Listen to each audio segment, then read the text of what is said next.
Okay, thanks everyone for joining us today. We are streaming live from Auckland. We've got in the room presenting today, we've got Kyle from BigCommerce, who is Director of Partners. Hi, Kyle. Hey, Abby, thanks for having me along. This is great. We've also got Danny Ing, who's the founder of Cin7. Hey, Danny. Hello. And we've got Jennifer, who is our growth manager here at Starshipit.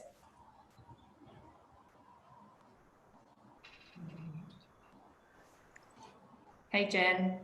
Hey guys, how is everyone? Good, good. So firstly, I thought we'd kick off today with a little intro. My name's Abby. I'm head of operations at Starshipit. And I've been at Starshipit for almost 3 years. Coming into this role, I knew very little about how my online orders arrived at my front door. Over the last 3 years, I've learned a lot about e-commerce and how my shoes or my dress I've ordered online makes its way to my doorstep. And I think that working in this industry, I've met with a lot of e-commerce merchants who also come a bit unhinged or stuck sometimes when they're starting up a business. They've got a fantastic product that they're super passionate about. They've invested lots of time and money and energy into starting up their online store. And as your business starts to grow and you see the fruits of your labor, your orders are coming in, as with any new business or growing business, you sometimes become stuck when things don't work. Your processes can become quite manual as you start to fulfill your orders. And we thought that we've gotten a lot of experience over the last number of years in this area, and it's a great opportunity to share with you all some of the learnings that we've had. And Starshipit, for instance, is the end of that whole process where we help you with your fulfillment. But we've also got some great partners that we work with, from the selling platform being BigCommerce in this example, to your inventory management in Cin7. And then the final piece of I call it the e-commerce ecosystem, is that whole fulfillment piece. And I thought it would be a great opportunity to bring experts in those areas to share all of their knowledge with you, in the hope that you can take some golden nuggets away with you on tips on the industry, how to automate and streamline your process, to take away some of those pain points that you might be experiencing in your business, which will hopefully give you back some time in your day to concentrate on the piece you love most, which may be your product development or your selling, and automate some of the other processes, which can in turn improve your customer experience and hopefully result in more sales, and also decrease your operating costs, which is something as head of operations at Starshipit, I'm super, find it super important, is to make sure that as we scale as a business, we keep those operating costs in check. I'm sure that you'll all be really focused on that, especially in the current climate. So starting today, at the beginning of that whole e-commerce ecosystem, is Kyle from BigCommerce. Hey. I'll just give him a second there to unmute.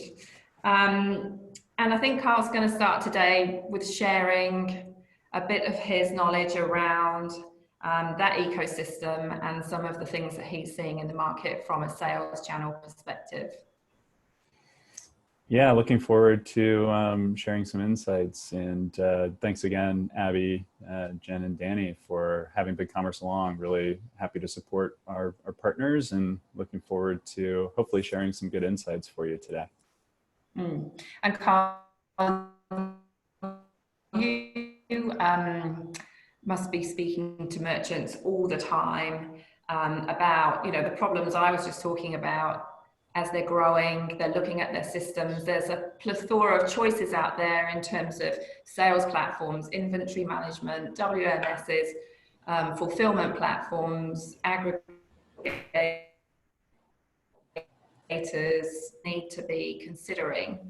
What do you think is the benefit of a merchant using a combination of a selling platform, an inventory management platform, and a fulfillment platform? Yeah, sure. So, I think when you really think about things, and perhaps maybe we take a step back and just look at what's the current state of play for you as in your business, no matter if you're in a mature e-commerce provider or e-commerce business, or you're just starting out as a small business and coming online. There's actually some really interesting research that's been coming out through this pandemic. And one in particular that I've gravitated towards, Google put out basically infographics that were based upon a number of surveys that a company called Global Web Index has put out. They're a London-based outfit that is a research company. And essentially they've doubled down on research, particularly during COVID, really since March. And what's really interesting is that usually you don't get good data points when it comes to Australia and New Zealand, and in particular, they focused on the Australian and New Zealand market. So all that to say, they surveyed over 1,000 shoppers within Australia about some common insights around what's the perception around online shopping, which I think stems really well to what your question was there. And so here's what we know right now, based upon some of the results that they've done, is that 81% of Australians are actually shopping online now. So more than ever, people are turning to online as their preferred method of shopping, as you would expect. It's been particularly difficult for New Zealand with very, very strict lockdown effectively going on. But obviously now we're coming out of that slowly on both sides of the ditch with easing of restrictions, but online is here to stay. And that sentiment is clear, where 30% of people who were surveyed in this are actually now spending more time online since this pandemic has started. And 32% have actually said that they're going to shop online more. And then if you layer another thing on top of that, which is 80% of people across Australia and New Zealand actually wanted retailers and brands to shut their stores if they were a non-essential service. So what does this all mean? It means that the funnel is clearly being pointed towards driving everything online, from taking your business online to your actual consumers being online to shop from you. But if you kind of peel the onion back a layer further, the reality is that the pool of online shopping choice just got that much bigger, right? You are no longer just kind of in this small pool or this small niche category. You're actually in a part of something where it's very easy for you to become one with the crowd rather than standing out. And so whether it's small businesses that have now come online, or whether it's traditional brick and mortar retailers that just so happen to have an online presence, they've now had to completely rebalance and over-index for online, which means that they're competing with you. And if you don't have an experience to differentiate yourself from them, we shouldn't go overboard here and say you're never going to be successful, because that's definitely not the case. But if you have the expectations of not just being a lifestyle business, so in other words, hey, if you're happy with single digit growth and you're just looking for an additional or additional bit of income to come in, the side hustle, so to speak, then you're probably going to be okay, right? The trend is kind of supporting you, and a rising tide lifts all ships. But if you want to match the expectations that our marketers put out in the market in terms of seeing double, triple digit type growth, that's where you really need to invest in a holistic solution. So to your point, Abby, talking about everything from pick and pack, fulfillment, to the top of the funnel in terms of brand discovery, whether that's through Google Shopping or Instagram or whatever channel it is, you have to really invest in the right solutions for it. And so really it's the marketing side, I think, is perhaps a bit of the easier side, because it's so visible, because you're able to plug gaps that you see along the way. But what often gets forgotten is the foundational elements of, hey, you need to have an excellent inventory management solution to handle all of the volume that comes through, particularly at this time.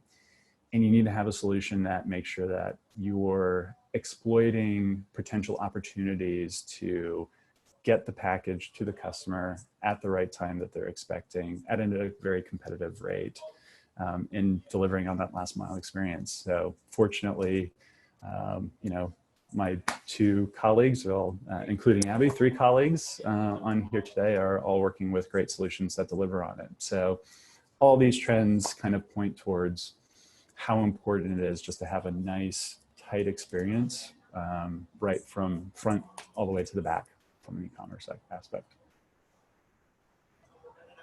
Great. And so Carl, what do you think are the biggest data challenges you see merchants dealing with today? Well, I think that there's really just this microcosm, right, since March, where we're week 9 or 9+, something like that at this point, where business and operation procedures just switched completely overnight. Some were really well equipped. Some people were kind of prepared to make this transition, whether that was just they're lucky enough to be in the right industry, you're selling a particular product like groceries or healthcare products, or, you know, whatever it is, and you just kind of got lucky. Others just did the hard yards ahead of time, right? Like you had good automated solutions in the background, and quite honestly, it might have been a little bit scary to start, but as we kind of got used to this transitional phase, if you will, until we move into whatever normal becomes after this, you're prepared for it.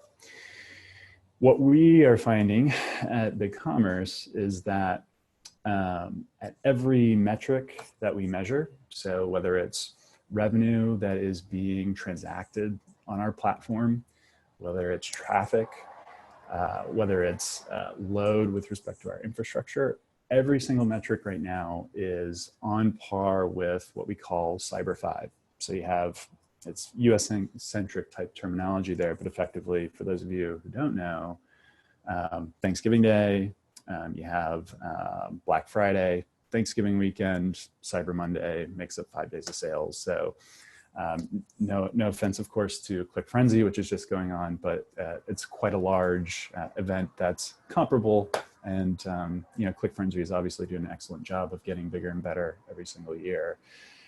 But with that sort of load that's coming and is continuing to come that we're seeing, the onus is now really on your business to be prepared from the perspective of the amount of traffic that you're going to have on your site. So rather than being beholden to a hosting company and perhaps being socked with a surprise, you know, 4x, 10x bill than you were expecting from your hosting provider at the end of the month because you've had a smashing success, having something that's predictable and repeatable through a cloud solution, such as a BigCommerce, can help from an operational perspective. As you talked about, Abby, you can appreciate in terms of having predictable and repeatable costs that perhaps you can, you know, seek advantages of from a margin perspective for your business over time. And on top of that, when you look at data and specifically the challenges around it, you know, data is 100% a game of garbage in, garbage out, that old adage, right? And so if you're not building on the correct solutions, or if you're not fostering the right kind of creativity around data from the very start and having that right foundation, your house is being built on sand, and it's very easy to get washed away through things that are completely out of control. Like you and I, we didn't see this coming, and we certainly don't know what's going to be like, you know, tomorrow, let alone 6 months from now. So, so from front to back, again, you just need to have that tiniest, or excuse me, the eye for the tiniest details, right? Who is your customer? What are they? What are they wanting? What is their expectations, so that you can deliver upon that? Because again, kind of going back to that survey results, it's very clear that the Australian consumer wants free shipping now more than ever. They want reliable shipping. So again, that comes from whether it's a Starshipit for the final mile, or something like Cin7 for inventory management.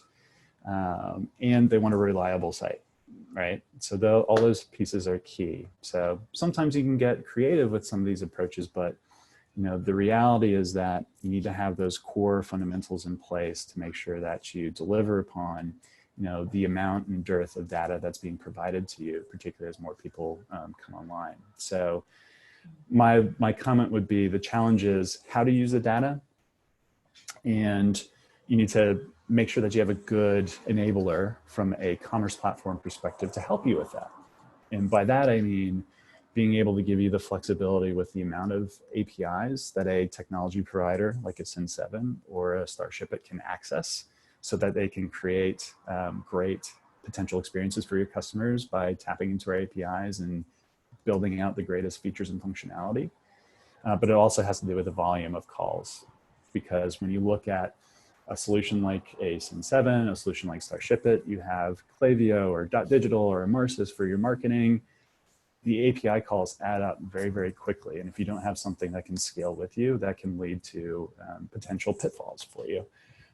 So certainly, to sum it up, it's all about how you use the data is certainly the biggest challenge. And just making sure that you have a good solution to kind of provide and facilitate that for you. Yeah, and with the data, you can make, as you said, informed decisions and try to control the as much as you can, even through unpredictable times that we're kind of seeing at the moment. Do you think, for everyone listening, is there a perfect time in the age or stage of a business where you should start to utilize and harness the power of technology? Because you don't want to invest too much too early if you're not 100% sure on the longevity of your business. You want to be able to switch technology perhaps on and off if that's a risk to your business, but then you also need to manage those costs as you grow.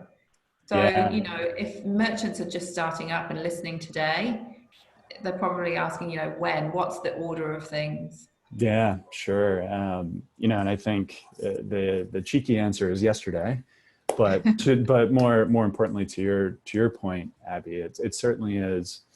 The start is day one, but there's a right size fit for everybody. So I'll come back to that thought in a minute. But as I was talking about before, more and more people are building out their stores, right?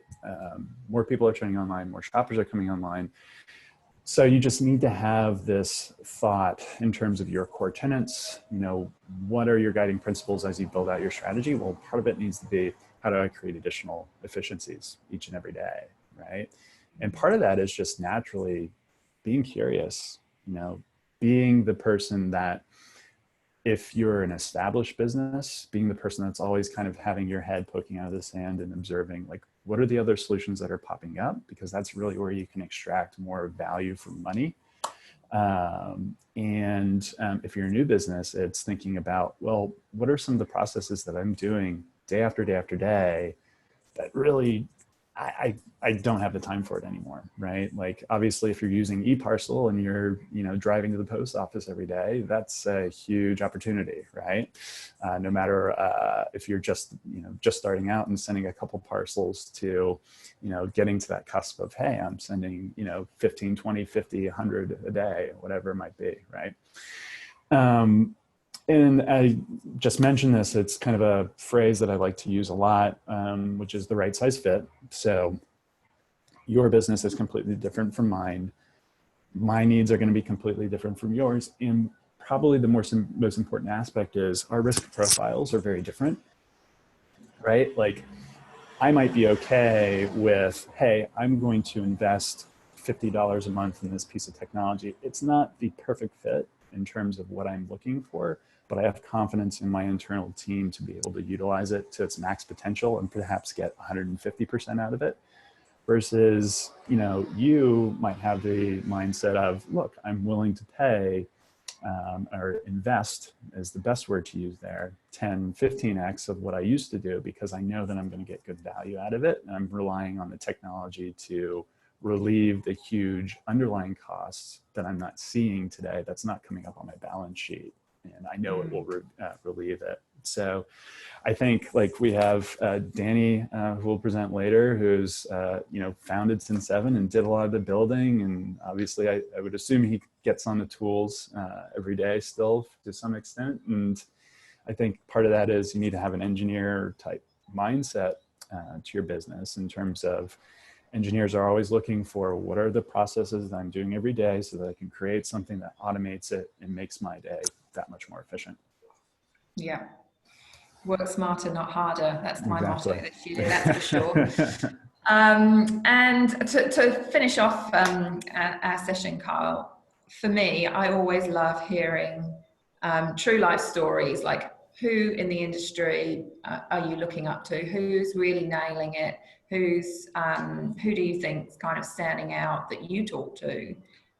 Who's harnessing the power of automation and technology? Yeah, sure. I think my cop-out answer typically when I'm asked that is something like the iconic. But I think they're a brilliant business. They've done a really good job from the perspective of front to back, making sure that the customer is first. But scratching below the surface a little bit, just something that's a little bit more topical and recent. We've actually had a pretty amazing shooting star example of a customer that came on board with our platform, had a completely different idea about what they were going to do with it.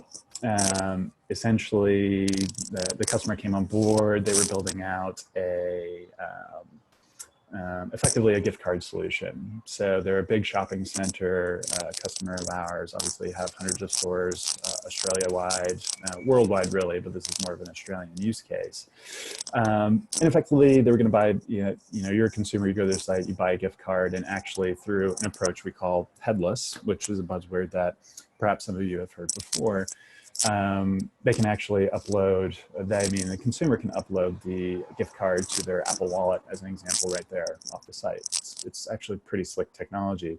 But more pertinently, what they did as a response to what is going on right now is over the course of 1 week, now keep in mind this is the nexus of the right team, the right passion behind the project. And keep in mind, this doesn't mean that like it's a huge operational cost that they took on, et cetera. It just means that they had people that are very skilled, knew what they wanted to do, very passionate about it. Within a week, they were able to roll out a click and collect solution where effectively I, as a consumer, would go onto the shopping center site and I'm really hankering for Zeus Greek food. I'll use that as an example. I can't get it through Uber Eats or whatever it is, and I actually just would really like to have a particular order. I go onto this particular site that they have, place the order. I then drive to the shopping center. Somebody brings out the order, places it in my car. It's just this really incredible makeup where it's a lot of internal solutions in their case working together. But again, they utilize BigCommerce as the facilitator in terms of customer experience and then driving it on through in terms of integrating all the technology together to handle, again, flexibility and scalability of API calls. So when we send out something afterwards, there'll be a link to an actual 9 News clip that kind of gives you a bit more of the visual of what this looks like, but that was pretty fascinating. But guys, I with Jen and Danny, I don't know if you guys with your respective experience and what you've seen out there, what do you guys see? Who's kind of nailing it? Examples in my presentation, and yeah, there's I guess with this COVID challenge, there's definitely a lot of opportunities opening up, and that's definitely one of the sort of themes of what I'm trying to present is after all the dust has settled, let's start looking at some opportunities. And yeah, I'll cover a couple of those in a minute. I think from our end, one of the ones that come to my mind is Super Pharmacy. Obviously an essential item. They saw a huge amount of growth explosion overnight. And I think one of the really cool things that they did straight up was to communicate with their customers and offer them immediate transparency around, we don't have a solution of how we're going to meet this demand right away, but we're working on something pretty cool to help you out. So they just sort of set the tone around, we're here to help. We recognize that there's lots of change right now, but we want to look after you. So that was the first thing. I think they pivoted and did that really well. And they had a number of stores that needed to shut, but they switched on collection only through a window and started to push a lot of people to their store and drive traffic through the store. And I think what was really cool, they utilized a lot of their own staff and set up their own Uber style network and started to move through to delivery. And I thought that was pretty cool. Wow, that's really awesome. And as they started to get a lot more people jumping online, they had the second challenge, which was 400% growth. How do we get these orders out the door without adding a lot more headcount in the warehouse, especially with social distancing? That was really obviously, an area that they couldn't keep adding more headcount to. So we set up a plain label service for those guys and automated a lot of the shipping and dispatch straight to print using scanners and a whole bunch of other tools. But, they managed to get communication out to customers really quickly. And save a lot of time around, lots of manual fiddly parts around the dispatch process. So I think you're right. Creativity is huge at the moment. Being able to pivot and think outside of the box and be nimble is definitely what we're seeing today. Yeah, set yourself up for what lies ahead, right? Just kind of putting in the hard yards now to take advantage. Yeah, great. Thanks for that, Carl. I don't think we have any questions at the moment, but we'll certainly come back round if there's any BigCommerce questions. So next up today, we have Danny. Danny is the founder of Cin7 and Chief Innovation Officer. Last time Danny and I were together, it was in a cold New York City in February when life was very different and we could travel and have conferences. So Danny, welcome. Over to you. Great. Yeah, I'm really excited to be here. And yeah, recently I've been super obsessed with analyzing April's data, just because I want to see what impact COVID had on us and as well as our customers. And so what I'm going to show you is, all the insights that we have found with all this analysis and what we think is going to happen. So yeah, the good news is in April, e-commerce shot up by 40%, and obviously they stole that from mostly retail. So retail, in terms of our customer base, dropped down to about 80%, dropped by 80% same time last year, and wholesale also saw a dip. So I guess when we all sort of recover or get over this or adapt to COVID. Retail will sort of normalize, but it'll never be the same. Wholesale, we also believe will actually still continue, but dip slightly. But one thing for sure is e-commerce and Amazon are definitely the growth areas to look out for. Next slide, Abby.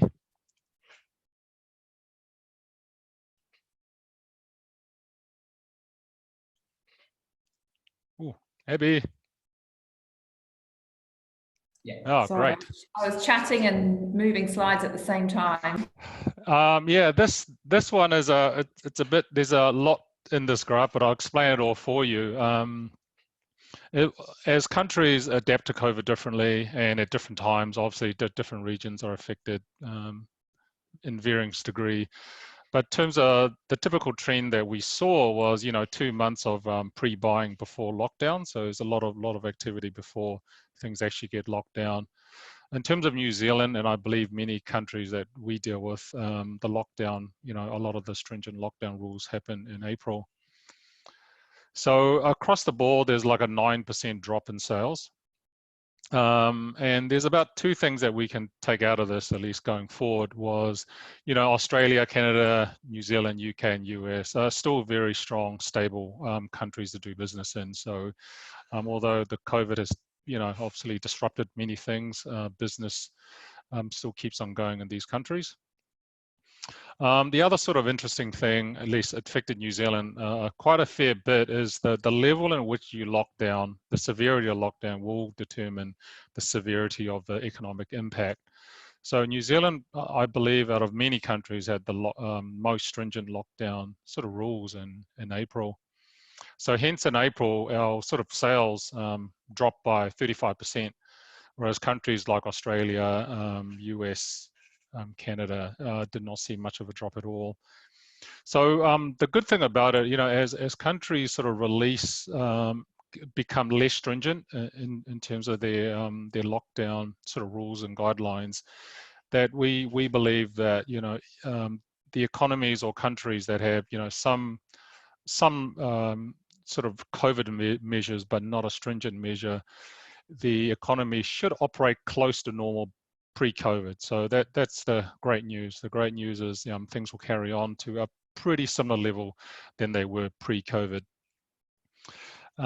So the next slide will show you that although across the board, a country may or may not sort of have a high dip in sales, there is a massive sort of variation across industries. So what you see there is it's a no-brainer now, but the big ticket luxury good industries like automotive and apparel really took a dive during April, because obviously everyone's a bit uncertain. You don't want to commit too much to expensive purchases, and apparel, things that are not as essential, gets the cut. Things like health, beauty, food and beverage, general merchandise were really the big winners. So those industries balance out the dip in the other industries. I think this is because of the lockdown period. We believe obviously automotive buying will increase, and all these industries will normalize to a certain extent. It's really hard to predict which ones, but from our point of view, we believe food and beverage and health are definitely the two industries which will keep on going strong, because people, you know, just getting more used to buying them online, and just slightly different sort of buying patterns when it comes to food, beverage, and health. So I guess the thing that we can offer to our audience is, look, it's hard to predict which industries, but the most important thing is you spread your risks across multiple industries, because you never quite know which industry is going to take a dip now and which industries are going to take a dip later. So to remain relevant and to make sure you don't sort of are involved in total disruption, you should spread yourself across multiple industries, just making sure you still remain competitive at your core. So let's look at some examples. I've tried to choose like a broad range of examples that are close to us at Cin7, so I know the details of it. So Cloud Kitchens, it's founded by Travis Kalanick, was the founder of Uber. So obviously he got kicked out of that, and now he started this a venture called Cloud Kitchens, which effectively is opening what I call dark kitchens. So a big facility having cubicles, and restaurants and people who make food can actually book those cubicles and then obviously make their food, and there's a mechanism whereby people can order and get food delivered to them. So obviously they went directly for the obviously the change in eating habits, that people are much more likely to buy food online now, whereas opposed to just going down the road and going to a restaurant. Cath Kidston, I guess for them, if you saw it on the news, it's another one of those retailers that are heavily weighted towards the bricks and mortar industry. So what they've decided to do is obviously reduce their reliance on brick and mortar retail, knowing that that is on the decline, and they're pushing or finding pieces of software like Cin7 to sort of focus more on their wholesale and e-commerce part of their business. So I believe they've closed most, or if not all, their stores, and their future they see as relying on wholesale, e-commerce, and marketplaces. Anova is a customer that we've dealt with for quite a number of years now, and they sell the appliance in which if you drop into a pot, you can cook sous vide style food. And they're a great example of a customer that actually sort of spread their risk in terms of their supply chain and their channels. So their product, although it's one product, they have like a home version and also a professional version. So, you know, when the COVID epidemic hit and restaurants are closed, obviously the professional version, the sales took a dive, but then their home version, their sales shot up because people are cooking at home now. So although it's one product, they did sort of, play in multiple sort of industries. And they did sell a lot of products online as well as on Amazon. And then the issue with what happened with Amazon is they blocked everything except for what they consider essential goods. So Unova wasn't considered essential goods, so their sales dropped on the Amazon platform. But luckily, they had other wholesale customers like Best Buy, in which they were selling a lot more product to, because Best Buy did not exclude their appliance as a non-essential item, and they included it as an essential item. The other thing is they sell globally, so as different regions were hit, they're able to move product from one region to another region to compensate for a drop in sales in one region, but an increased sales in another region of a particular type of product. So yeah, Nova's a great example of you just sort of making your supply chain robust, going across lots of regions and a lot of different channels to make sure if one channel drops, another channel can take its place, or another industry drops, then another industry can take their place. Sort of the last example is Zora. It's sort of a friend, so I thought I'd give you, a close to home example for me. So he's from a history of butchers. They make sort of artisan meats, and they sold them at the markets. So as soon as the markets closed, they were forced to go online. So it's they're forced to do it. He knew a little bit about social media and just started marketing his meats online. And then within 3 weeks, he sold more online than he did in the markets. And now that the markets are sort of back up and running, he's sort of got 2 sort of channels now. But obviously he's saying, look, the online channel has so much more potential. So yeah, online is definitely the way to go, even if you're big or small. So these are just some of the examples I sort of got to show you guys what other companies are doing. I mean, there's many ways you could do it, but hopefully this gives you guys a sort of broad example of how some of our customers are dealing with the COVID opportunities that are popping up. Hey, Danny, I'm just going to jump in here with a quick question. I think you've got one more slide to go, but before you jump there, Mark Brosnan is asking which countries are the key e-commerce markets people should be looking at during the COVID-19? Oh, as I said, I know we don't have much data points on other countries outside New Zealand, Australia, UK, and the US. Look, despite all the politics and sort of posturing from one country to another, I believe anyway that it's best to be in New Zealand, Australia, UK, Canada, and the US. I think all those are stable markets. I think there are other markets you can go into, but we have mixed results in those markets through our customers. But if you can nail all the countries that I just said, then I think you'll be doing quite well. Yeah. And just to add on to that as well, when we send out a follow-up to you with some of the details on the webinar, the survey that I was mentioning in my talk, there will be an actual link in there, which will kind of show you some different countries and how they view it as well. Yeah. Okay. Right. With COVID, we just see as from an inventory perspective, there's definitely different ways we need to operate. And these may or may not be mandated by governments, but it's good to be prepared in the light of things that might be mandated by government, or at least giving your shareholders and employees peace of mind that you provide a safe workforce. So the first one is a bit of a no-brainer. Obviously, you've all been forced into it to have more remote working tools. I mean, luckily, BigCommerce, Cin7 and Starshipit were born in the cloud. So obviously, if your core systems run on all those 3, you'll be fine. Even, I guess, with our platform, we're looking at better ways to integrate into collaborative software like Slack or Google Docs and things like that. So just find better ways we can integrate into collaborative software. So yeah, that's like a no-brainer. Look out for those and just get online as quick as possible. The other one from a warehouse perspective is obviously if you have your own warehouse, we're just the things that we obviously recommend if you're not doing it already, have isolated pick zone practices for your warehouse, whereby obviously different people operate in different parts of the warehouse. And if you do it rightly, they don't actually cross over each other, and you can ship orders in a very efficient and timely manner.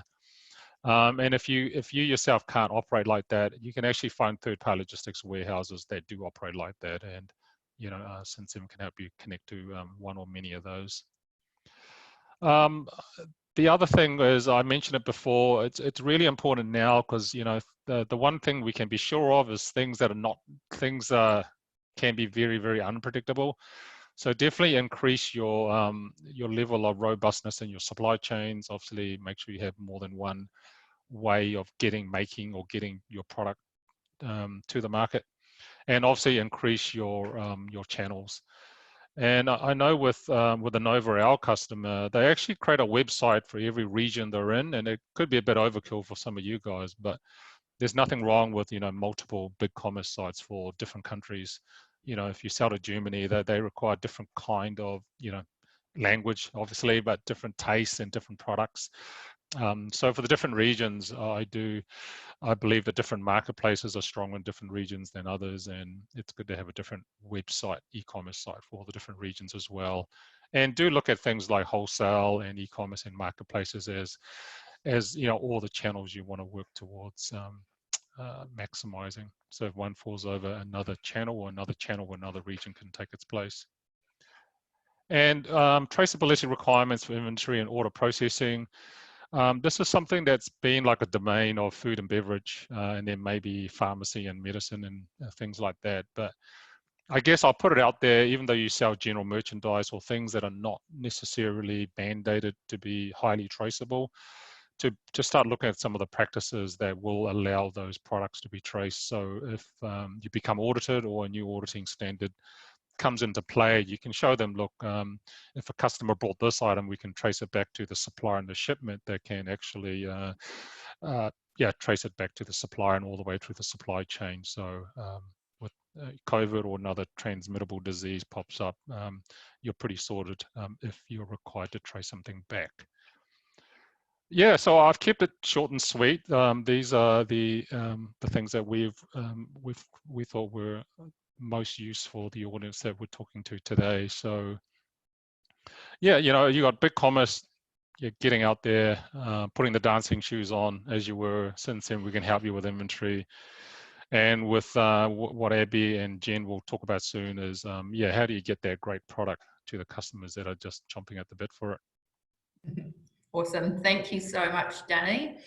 We'll zoom straight over to you, Jen, to talk about the final piece of the puzzle, getting your stock out of your warehouse and to those customers who are hanging out for their products.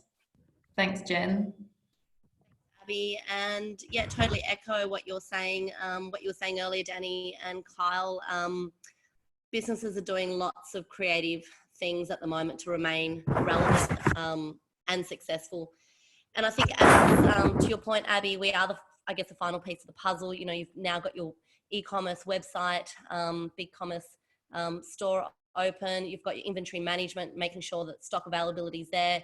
And now it comes to dispatch and how you get those orders out into customers' hands. And I think this is an interesting picture. And every time I have a new customer call us and inquire about how can we help, I think I visualize this, but 10 times worse.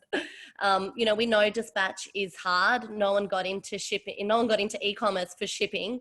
You know, you've got loads of orders coming in from your web store, marketplace. Right now, lots of phone sales, you know, wholesale orders, everything coming into one platform. Would be nice and neat for everyone, but a lot of people are sort of getting them from lots of different areas, and trying to get all those addresses out onto a little shipping label onto your product really easily and quickly is tedious.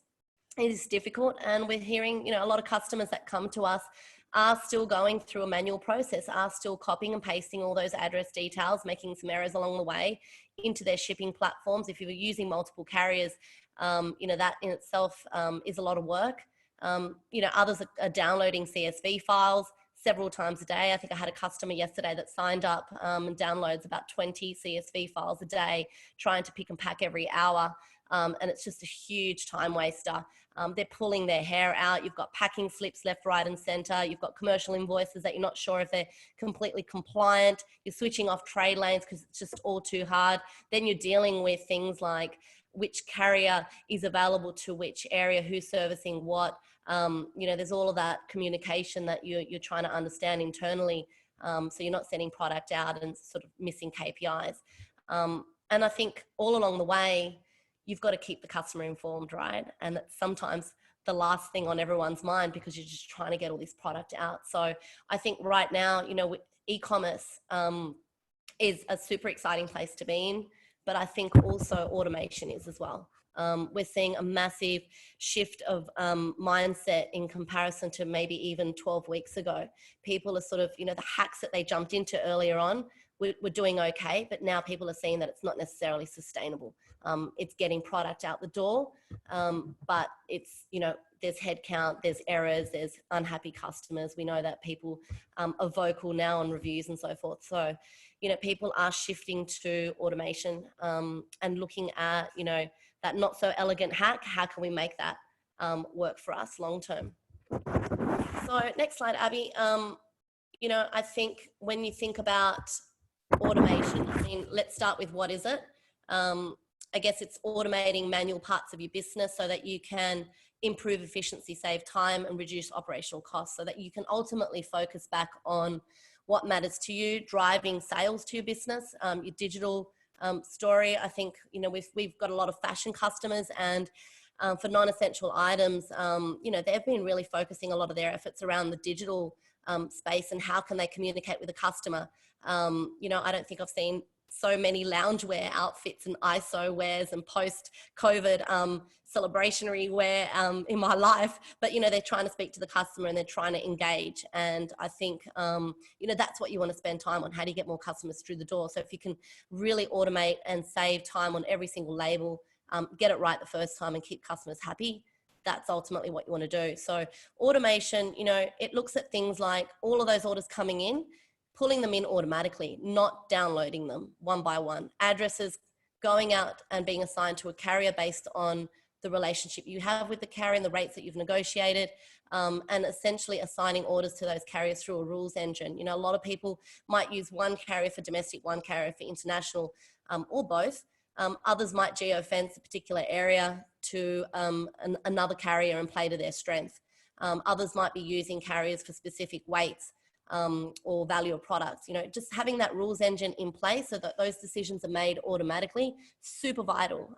You know, people are changing staff all the time, especially in these high volume growth periods. It's not easy to get that knowledge transfer into everyone's head and make sure that they do it right. So getting that automatically set up, ensuring that addresses are validated along the way. Use the Google API to ensure that, you know, any missing postcodes, we know that it's not always right at checkout, fixing those, auto-correcting them quickly.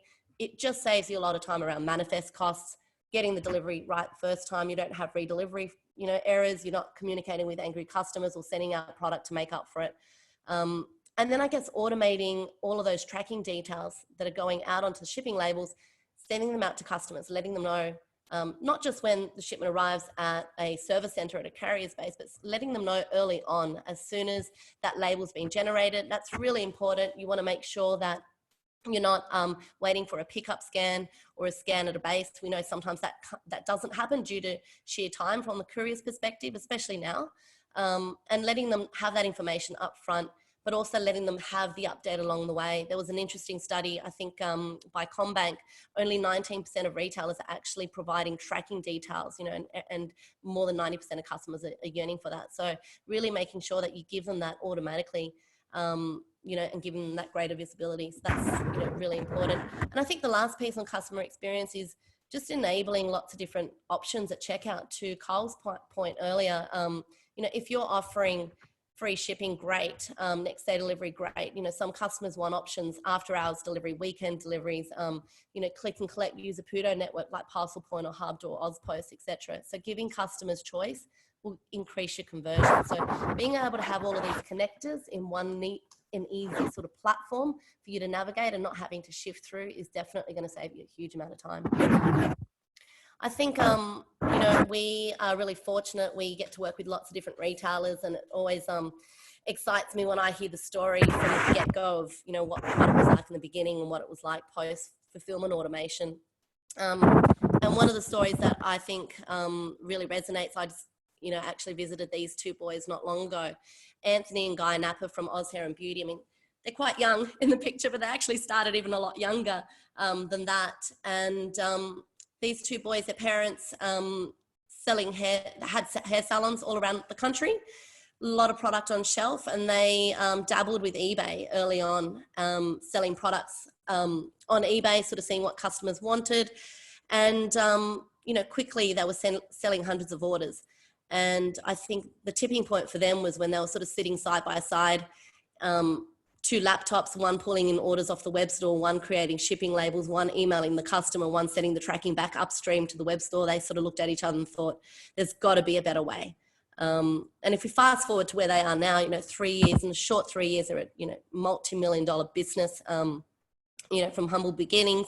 But, you know, they've managed to shave off 3 hours a day. They've managed to increase their order cutoffs much later. And that's really important. If you've got to cut orders off for next day delivery at 10 a.m. versus 3 p.m., you're going to convert a lot more. People aren't going to leave your site as much.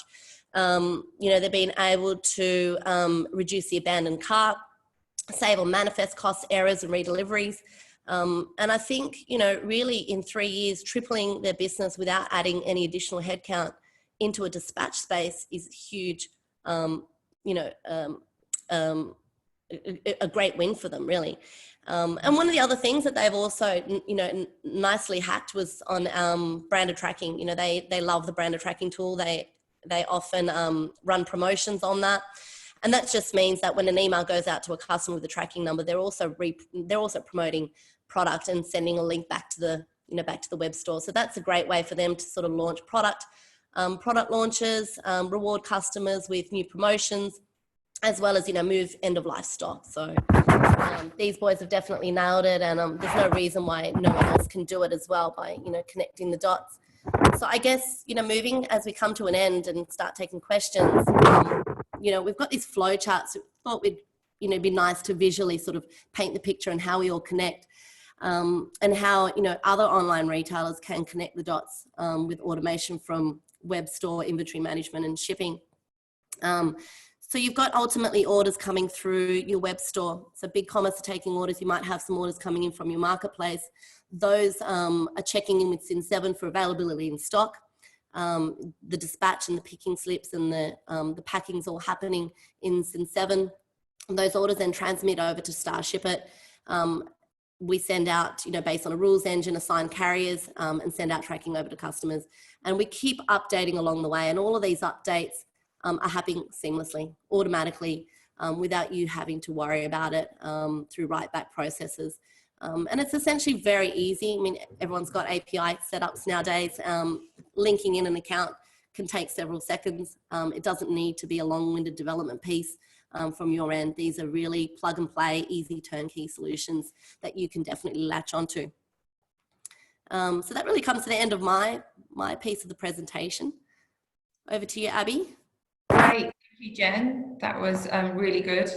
I always love to use Oz Hair and Beauty as an example. And as we were saying earlier, it's always good to look at who's leading the way. And I know that the guys at Oz Hair are always looking at the iconic, and we always look at who's really leading in the industry to get ideas and inspirations, because we don't want to reinvent the wheel. And as Jen said, there's so many plug and play systems out there that can save you on having to hire a team of developers or outsource developers, and you can connect lots of systems for, you know, a reasonably low cost at certain stages. So you can take advantage of all the years of development work that Danny's done and that we've done and that the BigCommerce team have done, rather than having custom built systems. So we have had a good number of questions that have come in. So I'll just read them out to the panelists, and feel free, team, to jump in. Russell Gibbons, does Starshipit send into the USA from Australia? Jen, for you. Oh, absolutely. I mean, we're connected to 220 countries. Essentially, you're bringing in your carriers. And so if that's a DHL or Australia Post and they're sending those parcels and delivering to those trade lanes, we definitely switch that on. And we've got some neat solutions actually around cross-border shipping, you know, paperless trade. Everyone's sort of latching onto that, loving the experience of being able to ensure that there's no commercial invoice attached to a shipment is priceless. Customer never knows your buy price, but at least customers are, you know, charging duties and taxes on your buy price rather than your sell price. So, yep, we do go to the US, of course, to 20 countries. Yep. Okay. And great. Thanks, Jen. One from James Ackley. Kyle, you mentioned the iconic. Is this using BigCommerce headless commerce? Can Kyle comment on the uptake of headless commerce? Headless commerce? That's a mouthful. And does he see this as the way of the future for e-commerce platforms? So no, unfortunately not. Iconic, they're very talented internal tech team. They have a lot of internal tech tools, and they leverage some other solutions, I believe. I think they have some pieces of the Salesforce stack and a few other things as well. But be great to have them as a customer, of course. But no, just as you were just alluding to, Abby, just a fan of them in general, and a lot of people feel that way in terms of what they've done over the last few years. As far as headless is concerned, I think it's obviously it's a buzzwordy type term. So my comment would always be when a brand is thinking about headless, and keep in mind, like the largest of the large customers that we work with that are doing hundreds of millions of dollars online, all the way down to small, nimble, just starting out retailers are thinking and deploying headless. But they answer the important question, which is why headless? Like, what is the compelling reason that is driving you to do this approach? And as long as that answer is something, number one, valid and within your aptitude, and then number two, well, actually you could flip-flop it. It has the customer as the primary focus of what your answer is, and it's valid and it stacks up, then absolutely, it's a valid approach. And we certainly see it as the way of the future. We have invested quite a significant amount of product and engineering resources to it and opening APIs for it. And yeah, we like to think anyway that we're a leader in that space. And so we're certainly putting a bet there, as you know, it's where the puck is heading, as it were. Great, thanks, Kyle. Danny, one for you from Tony Nguyen. He says, Danny, you mentioned that it can be a good idea to have multiple websites for relevant regions that you operate in. What are your thoughts on having relevant payment options that operate in those regions to cater for customers that want flexibility? Yeah, for sure. I actually replied back on it, but I mean, one of the reasons why the regional approach for e-commerce is important is obviously there's language and different products are just popular in different regions. But the other sort of more important thing is, yeah, just the different payment methods that people use, or the different payment brands. So it's always good for that region to have the most popular brands or methods available for that region, because they actually do vary across countries. So, so the answer is yes. Wherever you spin up a new a regional website, make sure you have the most popular payments available on those on their e-commerce website. Yeah, localization is key. And again, harking back to that study, more and more shoppers are very open to flexible payment options. So certainly the buy now, pay later space, whether it's a lay-by, whether it's an afterpay, whether it's Klarna now moving in the market, you know, customers are looking for more flexible terms. And as you open up in other markets, evaluate and take stock of what's available and is appropriate for the market that you're opening in. I've got a great question here from Charmaine. It's quite broad, so panelists, you'll have to keep it succinct. I'm just conscious of time, but she's asking, as a new brand, what are some of the functions to focus on in order to scale online? Wow, that's a big one. Jen? Sorry, can you repeat that again, Abby? As a new brand, what are some of the important functions to focus on in order to scale online? Yeah, I mean, look, there's a couple of different things that we're seeing everyone do, especially now. You know, you've got your web store, but thinking about how you can open your market. A couple of things, adding marketplaces certainly helps. Widening your audience. I'm a big believer of think big, think global, you know, setting up your shop for international success. I mean, there's a much wider audience overseas than just AUNZ. So, you know, and a lot of people, when I sort of ask them, why don't you go cross-border?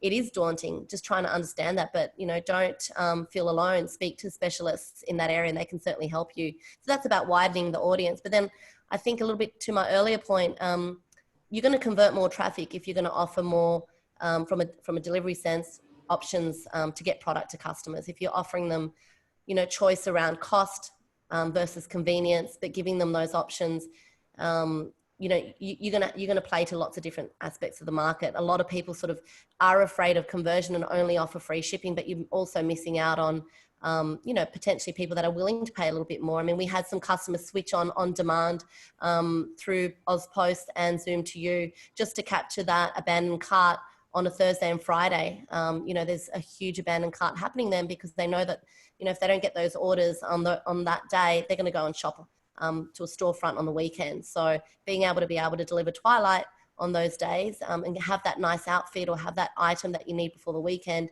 means that they're going to convert. So yeah, having some delivery options definitely helps.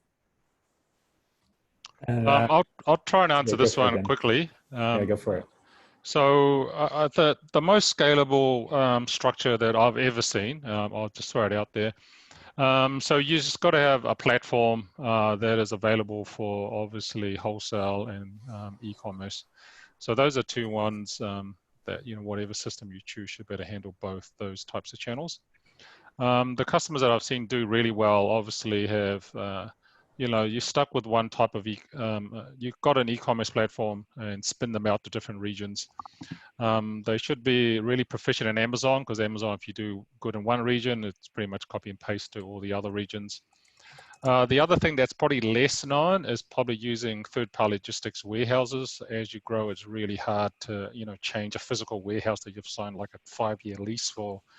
So although it seems quite painful, definitely using third-party logistics warehouses is the most scalable way, because as you grow, you can move to bigger warehouses. As you grow in one region, you could sign up to other warehouses within their regions that house your stock. And Amazon FBA is a third-party logistics warehouse, so you can choose to use them initially, but they're quite expensive to hold bulk stock. So long story short, get used to, you know, BigCommerce, spin out different BigCommerce sort of websites depending on the regions you're in. Obviously, if you get success in one region, put more effort into that region. Amazon's the same, multi-region. eBay, you can do less so, and then consider third-party logistics warehouses as a way to sort of hold and distribute your stock. So with all those things in place, you can grow as big as you want. And obviously you've got to have ideally 1 or 2 places that you can actually source your products from to make sure you can keep up with the demand. Great, thanks. And I'll just add on, we've been talking about Oz Hair and Beauty. So I've seen recently they've decided to invest in Amarsis from a marketing automation tech perspective. So I think that's one area that's so important no matter what your size is. Retention is everything. You pay so much money to get customers in, invest in a tool to keep them there. And that's just one example where Oz Hair and Beauty, they're doing multi-million dollars online, but they're continuing to look at ways, how can we get even better around retaining customers? Yeah, very true. They're definitely doing some great work. One last question, I think, before we wrap up, unless anyone else is going to send any more through. This is another one for you, Jen. What is the most efficient way to communicate to the pick and pack staff what items need to go into different parcels?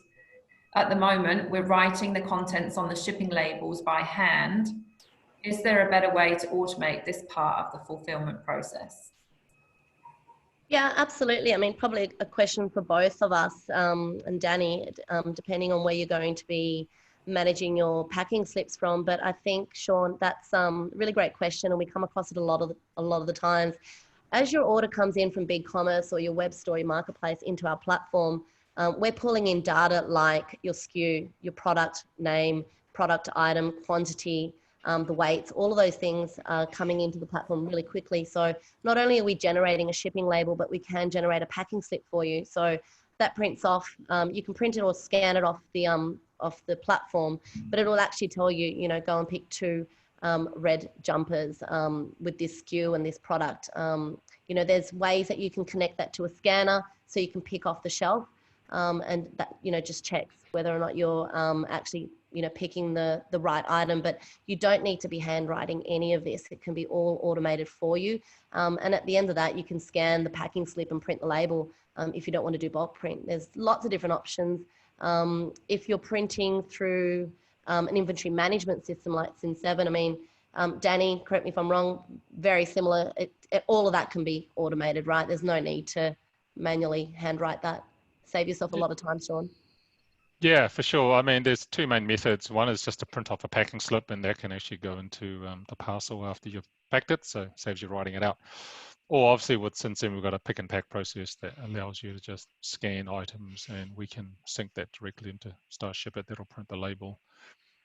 Yeah. Yeah, thank you guys.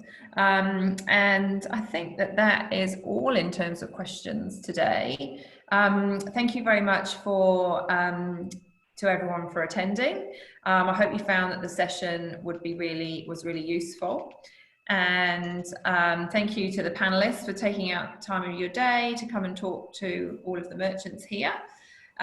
We have got a number of we've got the recording of this session that we're going to email out to you all so that you can share with anyone in your teams, along with our contact details so that you can connect with all three of us for any follow-up questions that you might have that pop up. We'll send you our contact details so that you can email us or have a follow-up conversation if you're interested in finding out any more information about any of the three platforms.